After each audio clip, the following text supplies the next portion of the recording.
We've heard conflicting information on this proposed ceasefire. Hamas came out first.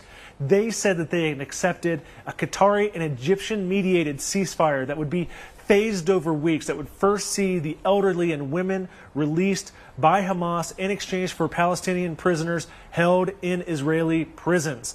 They then would move on until a final phase that would see military-aged men as well as soldiers released in exchange for what they described as a permanent calm in Gaza. Now, we've heard a short time later from the Israeli war cabinet. They say they voted to continue on with this Rafah offensive. The Israeli military came out and said it was conducting strikes in Rafah even as these talks were going on. These negotiations still remain up in the air, but the Israelis say they will send a negotiating team onward to Cairo. They hadn't been there in the last couple of days when all of the other mediators were there.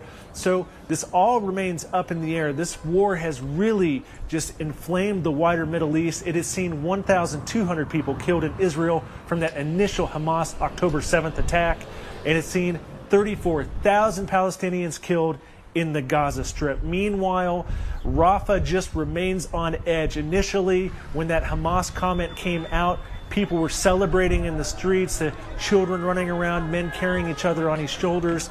Now the situation is much more on the edge.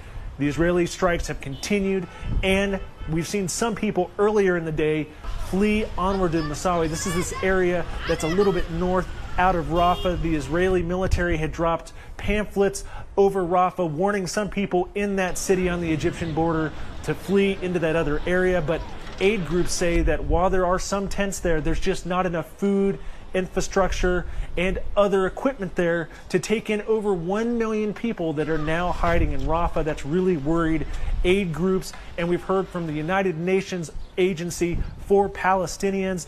They say they're going to remain in Rafah no matter what, and they warn that if this offensive goes on and if it forces these civilians to flee, that all it's going to mean is more suffering and more deaths for the Palestinians. I'm Jon Gambrell with the Associated Press for CGTN in Jerusalem.